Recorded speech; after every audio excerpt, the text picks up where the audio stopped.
guys, Amber with Polite Best Friends here. Today I wanted to talk about something a little bit different. I wanted to talk about some things that you probably didn't know were dangerous for your dogs. There's obviously a ton of different things that people talk about all the time that are dangerous for dogs, such as leaving them in hot cars, leaving them in the back of trucks when you're driving down the road. There's so many different issues that dogs can have. Being over or underweight are other common ones, but I wanted to cover a couple that you probably haven't heard as much about. So the first two I want to cover are things that the dogs could eat and get harmed by. The first one is xylitol. So xylitol is a synthetic sugar, or a sugar replacement.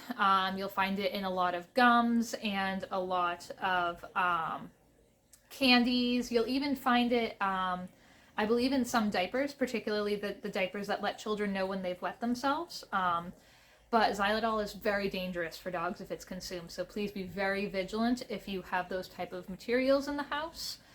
You don't want your dog to ingest that because it can be deadly.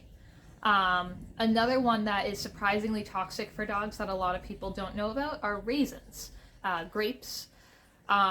For some dogs, they only need to eat a couple of grapes or raisins to have kidney failure. And it's just not worth it to have that at risk. So if you tend to keep grapes on the table, be very aware of those. I don't recommend having them on the table. I don't recommend having raisins out. Obviously, don't put them in your dog's meals.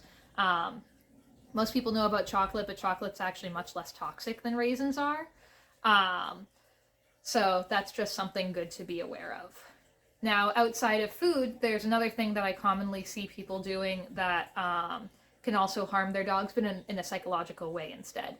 And that is laser pointers. So a lot of people who have cats, they use laser pointers, and it's not the act of having the laser pointer around, it's actually the act of the dog following the laser pointer and chasing it. It can cause OCD in dogs, it can cause shadow chasing, it can cause a big obsession with light and finding it, and you will find a lot of dogs become very obsessed and hyper-focused on it. It's not the same at all with cats.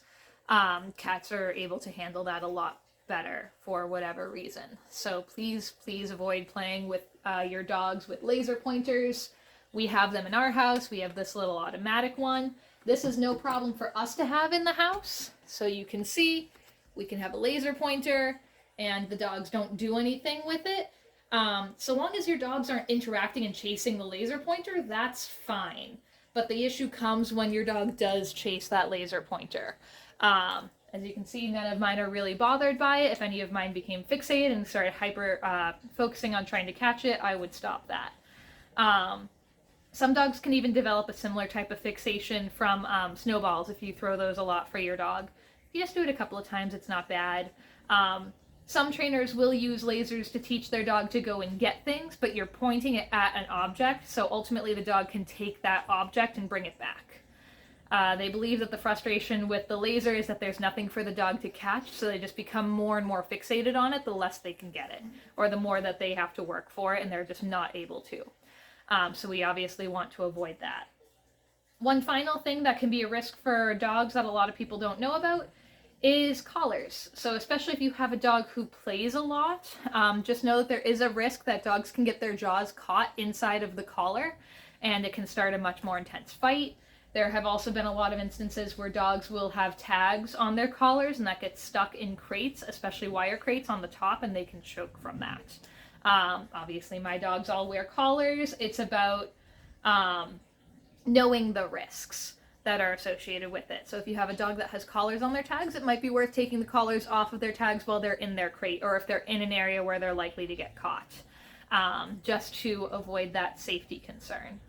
So I hope that that's helpful for everyone, and have a great day.